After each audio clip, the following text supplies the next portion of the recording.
Now, hold on, I'm not done with you.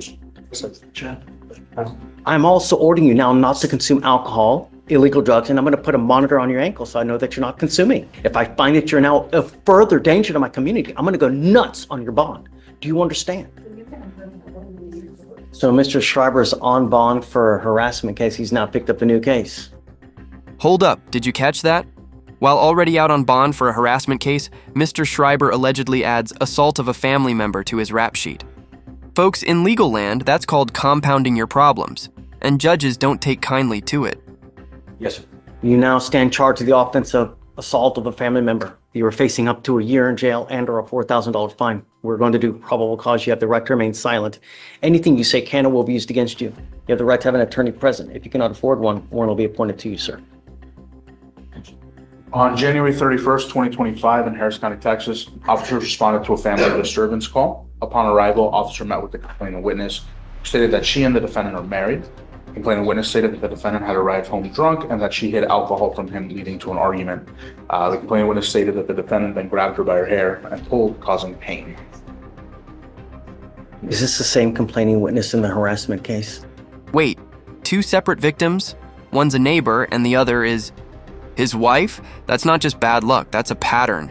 Viewers, what do you think? Should prior charges weigh into new bail decisions? No, Judge. This is going to be the defendant's wife. I've since spoken to her today in the back in the witness room. Who is the So complaining my witness? understanding is that in the harassment, it's a neighbor, and then we now have the wife as the complainant. Judge, if I may, then you may remember the old case. It involved a family that lived about 0.8 of a mile away and involved a dirt I bike. don't remember anything. And as a practical matter, no, it isn't a neighbor. It's a person who lives in the area.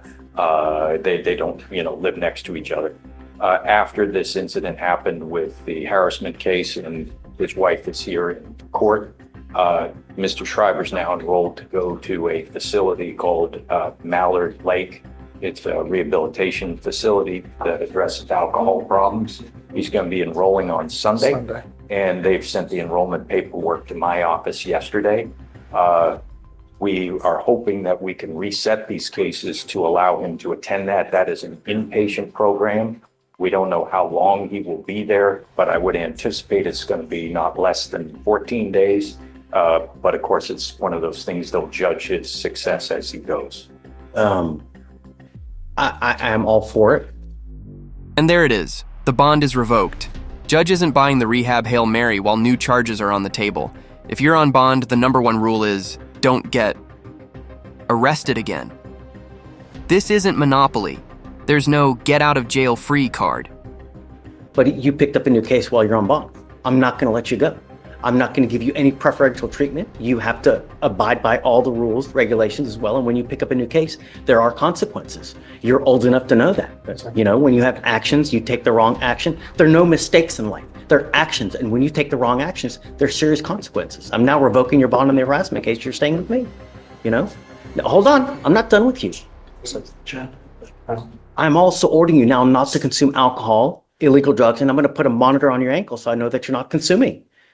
So I still able to go to rehab? Then we'll talk about that. We'll work through all the, all the issues as far as there, but I'm not going to take your word for it that you're not going to consume. I need more concrete evidence, and the way that I do that are with these devices, and you're now with me, absolutely no tolerance. If I find that you're now a further danger to my community, I'm going to go nuts on your bond. Do you understand?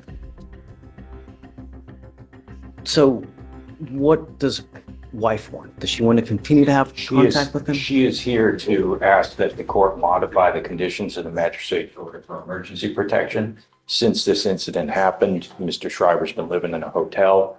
They've abided strictly, even with their communication and transportation today, with the no contact. However, she is asking that we remove that restriction and instead go with the no threatening or harassing communication. I've spoken with her and confirmed all of counsel's represented, and we're not going to be unopposed. We're not going to be opposed to modifying it to no threatening or harassing.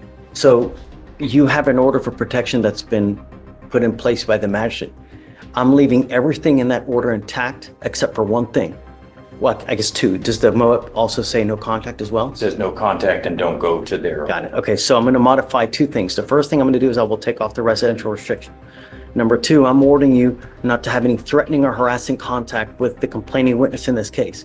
You need to understand what is threatening or harassing doesn't matter what you think. I could give a rat's behind what you think. It's what she perceives.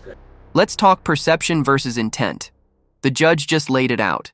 If the victim feels threatened, it counts, even if you think it's harmless. That sarcastic, just joking face you made, yeah, that could get you locked up. So if I go like this, is that threatening or harassing? It most certainly is, and it can land you in custody. And I'm going to tell you now, any more issues, That's why I'm going to rehab, sir. Yes, sir. I understand.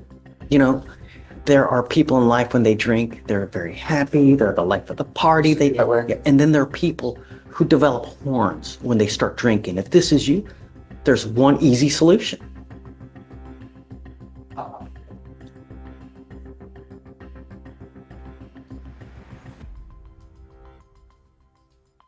So what we'll do is I'll put the monitor on him. I'll waive the fee. Okay. I guess, correct. No alcohol, no drugs, random testing, no weapons, no threatening or harassing contact with the complaining witness, the SCRAM monitor, waive the fees. Get with me as far as the facility and what they say about him having the device on, and if they're okay with it, if they're not okay with it. If they're not, then we can work something out. But the minute he gets out, the next day he's got to get the monitor on if they have a problem with it. And then you must charge this device every single day. If the battery dies, so does your bond. That line should be printed on every SCRAM monitor. Let me ask you, viewers, should bail conditions be this strict, or is this the kind of tough love needed to force accountability? If the battery goes dead, so does your bond. Do you understand? All right, so I'll set the new bond at 5,001 on the harassment case, and then we're done. All right, goes with you. Okay, Mr. Downey, so just We'll get a reset, maybe 45 days out, should give us enough time. do that. I need proof though. Like, get me proof that he's actually enrolled and how long he's going to be there.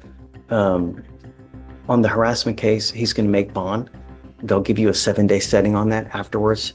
Feel free to get with Victoria so that way you can match up the date after you get the new date, and then I have the paperwork. How do you want me to get that to the court on the? if you want to email it to us, it's okay. Email, Okay. probably the easiest. That way you don't have to come in and waste time. No problem. Yeah, I will get it to you right now. And then just one more thing, always just CC Sebastian. That way they always have it as well. Okay. No problem. Okay, all right, guys. That was 5,000 on February. Correct. Thank you so much.